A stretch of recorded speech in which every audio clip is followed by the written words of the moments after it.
Assalamualaikum warahmatullahi wabarakatuh. Perkenalkan, saya Nadia Putri Lestari, NIM 202143567, kelas 5O, Prodi Pendidikan Guru Sekolah Dasar, mata kuliah Bimbingan dan Konseling. Dosen pengampu Miss Endang Surtioni, Magister Pendidikan. Baiklah teman-teman, selamat menyaksikan. Baiklah, di video kali ini saya akan membahas mengenai bimbingan belajar bagi anak sekolah dasar. 1. Jenis-jenis masalah belajar pada anak sekolah dasar. 2. Mengidentifikasi peserta didik yang mengalami masalah belajar di SD.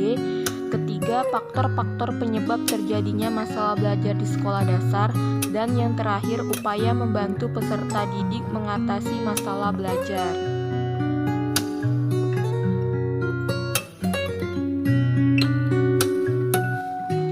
Jenis-jenis masalah belajar pada anak sekolah dasar. 1. Keterlambatan akademik, yaitu keadaan murid yang diperkirakan memiliki inteligensi yang cukup tinggi tetapi tidak dapat memanfaatkan secara optimal. Kedua, kecepatan dalam belajar, yaitu keadaan murid yang memiliki bakat akademik yang cukup tinggi, masih memerlukan kebutuhan dan kemampuan belajar yang sangat tinggi. 3. Sangat lambat dalam belajar, yaitu keadaan murid yang memiliki bakat akademik yang kurang memadai dan perlu dipertimbangkan untuk mendapatkan pendidikan atau pengajaran khusus. 4. Kurang motivasi belajar, yaitu keadaan murid yang kurang bersemangat dalam belajar, mereka seolah-olah tampak jera dan malas. 5. Bersikap dan kebiasaan buruk dalam belajar, yaitu kondisi murid yang kegiatannya tahu perbuatan belajarnya sehari-hari antagonistik dengan seharusnya, seperti suka menunda-nunda tugas, mengulur-ngulur waktu, membenci guru, tidak bertanya untuk hal-hal yang tidak diketahui. Yang terakhir, sering tidak sekolah, yaitu murid-murid yang sering tidak hadir atau menderita sakit dalam jangka waktu yang cukup lama, sehingga kehilangan sebagian besar kegiatan belajarnya.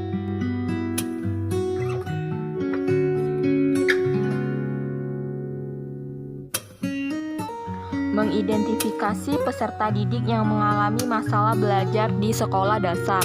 1. Analisis hasil tes belajar.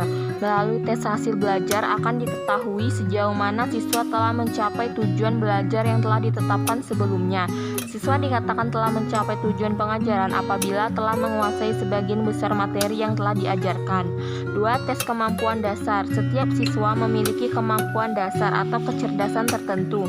Tingkat kemampuan ini biasanya diukur atau diungkap dengan menggunakan tes kecerdasan yang sudah baku. Diasumsikan bahwa anak normal memiliki tingkat kecerdasan IQ antara 90 sampai 109. 3. Skala sikap dan kebiasaan belajar. Menurut Prayitno mengatakan bahwa cara belajar yang meliputi sikap dan kebiasaan belajar akan mempengaruhi hasil belajar yang akan dicapai. Oleh sebab itu, jika seorang siswa mendapat nilai yang kurang memuaskan dalam belajar, salah satu faktor yang penting yang perlu diperiksa adalah bagaimana cara belajar yang ditempuh. Yang keempat, observasi saat proses belajar mengajar berlangsung. Kasus kesulitan belajar itu dapat pula dideteksi dengan catatan observasi atau laporan proses kegiatan belajarnya, di antaranya 1. Cepat lambat berupa menyelesaikan pekerjaan, 2. Ketekunan, 3. Partisipasi dan kontribusinya dalam pemecahan masalah, dan yang terakhir kemampuan kerjasama dan penyesuaian sosialnya.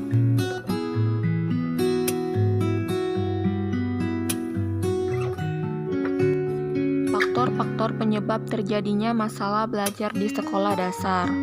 A. Faktor-faktor internal atau berada pada diri murid itu sendiri.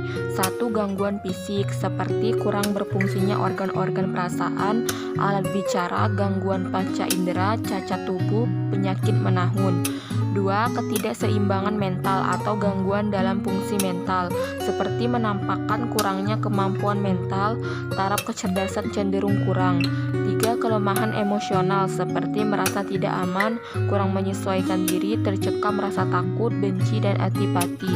4. Kelemahan yang disebabkan oleh kebiasaan dan sikap yang salah, kurang perhatian dan minat terhadap pelajaran sekolah, malas dalam belajar, dan sering bolos atau tidak mengikuti pelajaran. Faktor eksternal atau timbul dari luar diri individu. 1. Sekolah, seperti sifat kurikulum yang kurang fleksibel, terlalu berat beban belajar atau murid, dan untuk mengajar atau guru. kurangnya alat dan sumber untuk kegiatan belajar. Yang kedua, keluarga atau berasal dari rumah. Keluarga tidak utuh atau kurang harmonis. Dua, sikap orang tua yang tidak memperhatikan pendidikan anaknya. Dan yang terakhir, keadaan ekonomi.